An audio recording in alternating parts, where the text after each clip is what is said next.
Yes, Wagwan, Shalom and Salam Alaikum. So this is, I'm just quickly looking at the show yesterday, yeah, on Sky Sports with Sam Eggington vs a Polish dude who was hard as nails, man. So these are my thoughts. So they got this MC, yeah. His name's Buddy Johnson, but he spells it Buddae. He can't spell it Buddy. Why do these people always misspell their names to be unique? It's a bit tragic. Anyway, I don't understand this guy, Buddy Johnson, right? He always needs to refer to his notes. All the time he's looking at them on his iPhone or his tablet, yeah, at the weigh-in too. He cannot remember someone's name. And he's an American. Why do you need to get an American in? This is a British show. It almost makes me miss, the dreadlock rat, the liar, yeah. What's his name? David Greenblatt, and he's not bad, but it's such an easy job as well. I guess he's a diversity hire. Anyway, so they had a guy called Aaron McKenna first up, or one of the first ones. He's a alleged prospect from Ireland. He looked alright against a dwarf. He looked like a tall Callum Smith, but he's a bit slow. I don't see anything coming from him. And they're big in Eggington. Eggington's a warrior, yeah. But people have been calling him to retire for a bit because he takes a lot of shots, man. He's got that like inbred look, like the hills have eyes, the deliverance, He's the kind of guy who would rape you, yeah, whilst laughing in a high pitch, just because he was bored. He's got that look about him, isn't he? His eyes are really close together. And there's some half decent fighters on the bill. There's this guy called Azim, Adam Azim. We'll get on to him, his fight. And Johnny Nelson. Johnny Nelson loves the hyperbole. He loves to exaggerate. He said that Azim is a new Nazim Ahmed. And Johnny should know, he says, because he's been around Nas and he sees the same magic. Come on, man. This Azim is very interesting. But, to be honest, Nas was kind of unique. I don't like him. He's fat. He's a pig, right?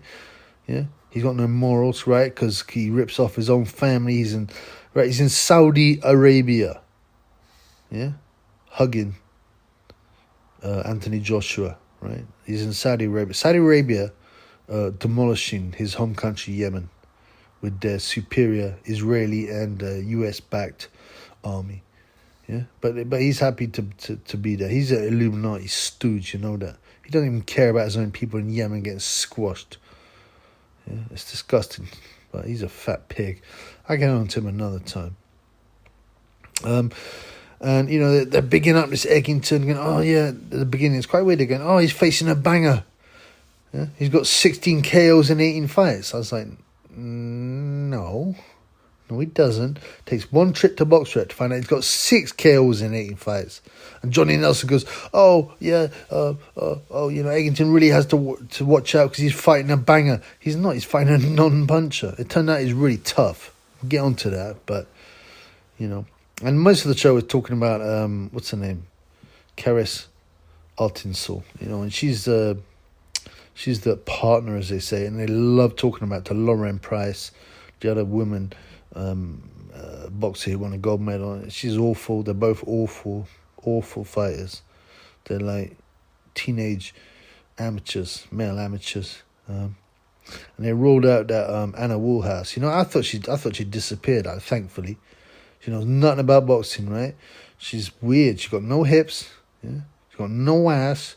She looks old. Yeah, she looks like the president of France, Emmanuel Macron, I think his name is, right? And his wife Brigitte Macron, and he's about 20 years older than him, and she started to see him when she was the teacher, and he was like 15. This is like bizarre. It's nonsense, yeah. And she's rumored to be male. I'll get on to that another time. This is our boxing channel, as you all know. Yeah, but there are a lot of rumors, yeah, that she was originally a man. And he got Amir Khan. He's there. He's bigging up Azim, predictably.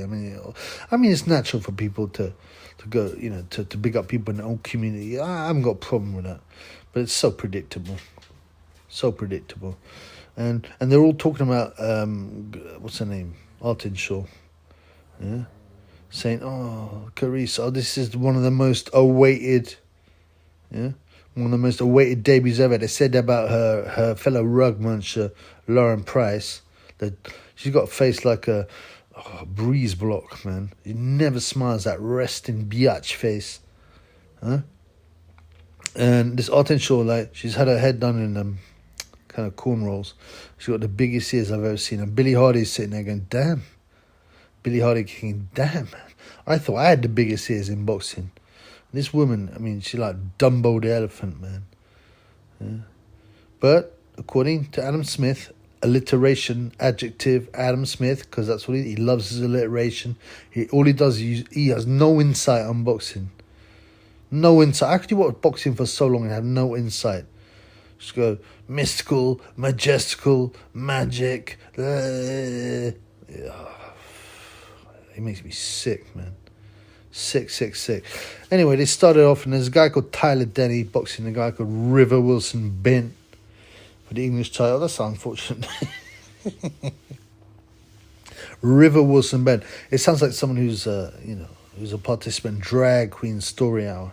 And that thing when they get the drag queen to read kids' stories, it's extremely creepy. Check it out. It was a good fight, though, to be honest. It was a good fight. You know, at that level, you know, it's area level, really. I'd noticed that River Wilson Bent, his corner, was wearing Ukraine color wristband. I mean, it's so lame. These people just tag onto anything. They don't investigate. Go, what's going on? Yeah? They just go, what's the latest thing? I'll support it. You know, it's pathetic. You know, throughout the whole fight, man, there's no insight from Adam Alliteration Smith. He just goes, this is what boxing is all about. Always hyperbole, always cliche. Yeah. And he even said, respect at the end. And the crowd is giving them respect. Extraordinary. We don't want this fight to end. And telling us they'll be going for a beer afterwards. It's great to see. This is what boxing is all about. Well, how was that adding to the viewer watching boxing? It was a nice little fight, to be honest. It was a nice little fight. You know, and this guy, Denny won it. Which was, it's good to have the correct decision. But, you know, they're area level guys. Yeah, but if you listen to Adam Smith, man, it's Hagler Hearn's blood. Except better. Huh? Anyway. And then Kariss Artingsall, which, according to Sky, is the most awaited debut for years. How is it? I thought Lauren Price was the most awaited debut, right? No one's... Go on the forums.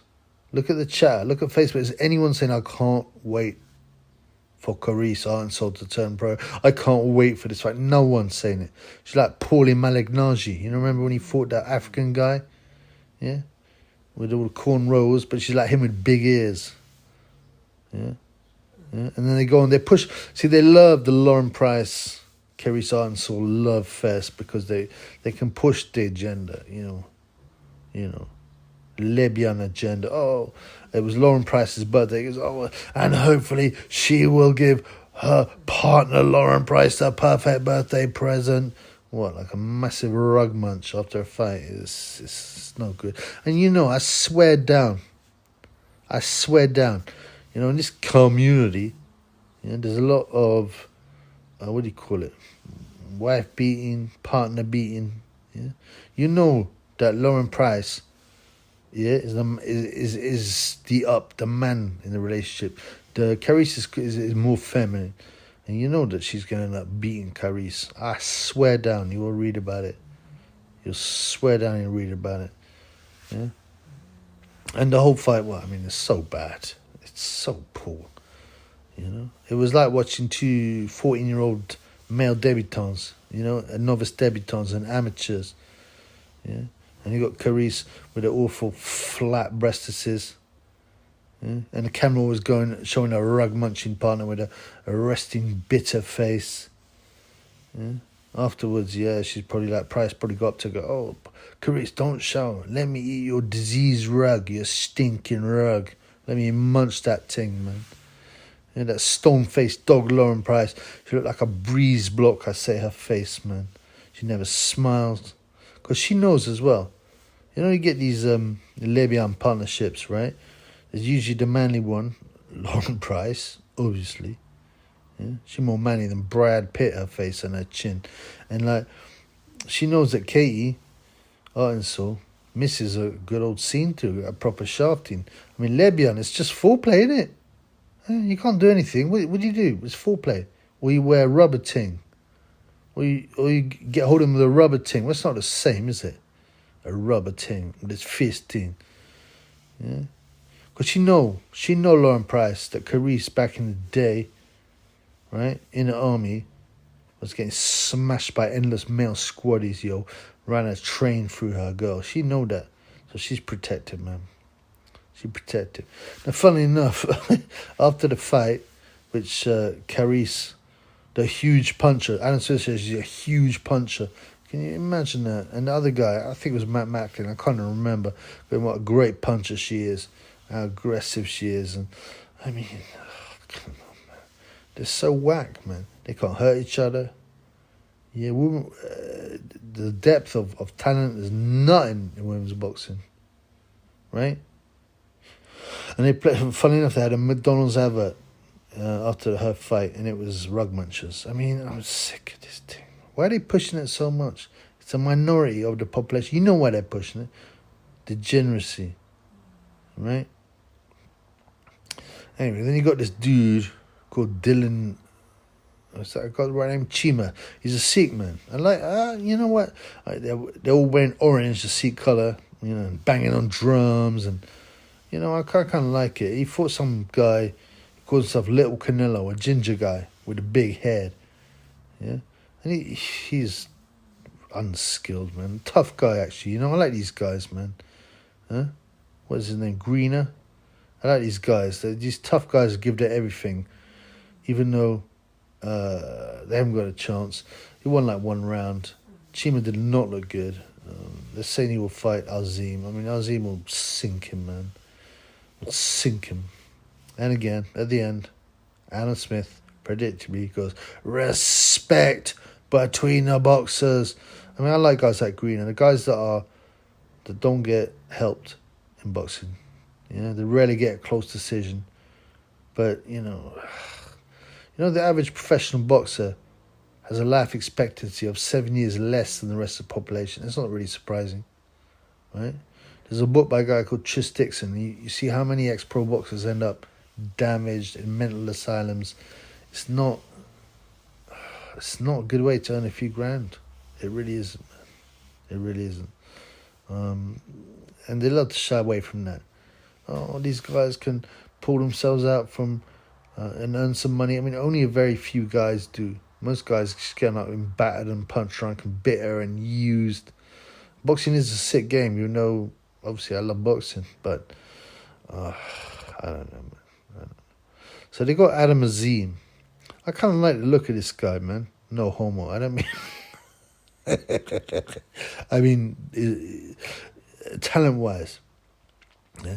He was wearing these pink, fluffy shorts, though. Yeah. And he beat up this guy from Belgium who didn't have a bad record. You know, Tao was thrown in early, I thought. He won by KO in the first round. You know, he's got broad shoulders. He's got them thin legs, though.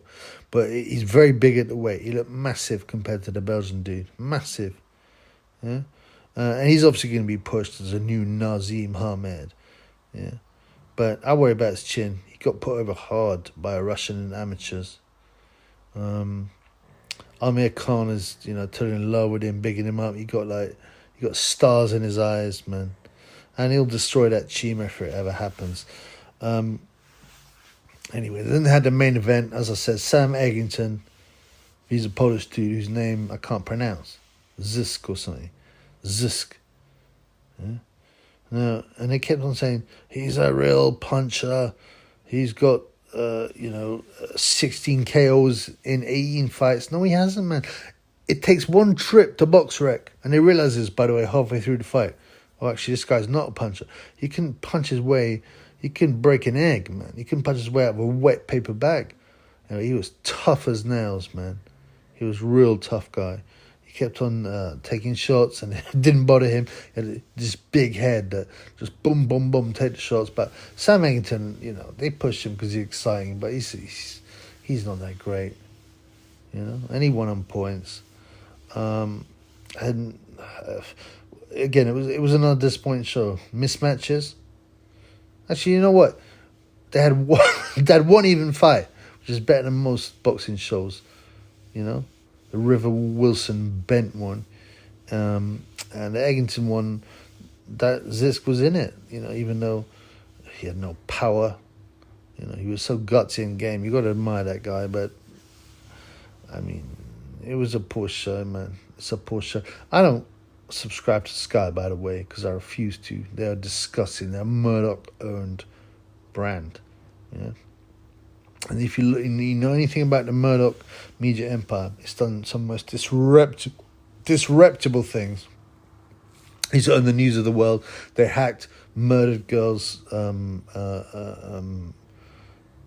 answer phones. They set things up. As I said, there's a book by a guy called Graham Johnson called Hack, and when you read that, and that's just one guy coming out, how they used to set people up, stitch them up, lie, fake stuff. It's hideous. It's hideous. Sky's disgusting. They all are. All these big media companies are, and they'll push the agenda, as you know. Anyway, that was the weekend's boxing. Again, I was flat the whole thing. I'm sick of. I might start watching bowls or darts, man. You know, because there might be some honesty there. It might be more exciting than just seeing them endlessly wheel out guys get beaten up, women boxers who we're told are incredible athletes and amazing. And I'm looking at it going, I've seen thousands of fights, literally thousands, and this is one of the worst fights I've ever seen. And I'm being told this is like Ali Frazier. It shows how easily the public are fooled. Yeah, I remember there's some guy. I was in the pub, and there's some dude, right? And you're a biker, you know. He's not no pussy or. What I mean by that is, you know, he's a bit older. You think he'd have some understanding on it. He goes, "Oh, are you watching the Women's World Cup?" I go, "No."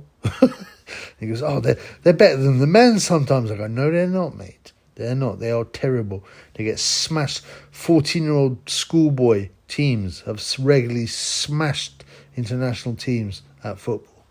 They're not. They're awful. You're only saying that because you've been told that again and again and again by the biased commentators. Don't believe anything these idiots say to you, right? And that goes for life, blood. Believe that."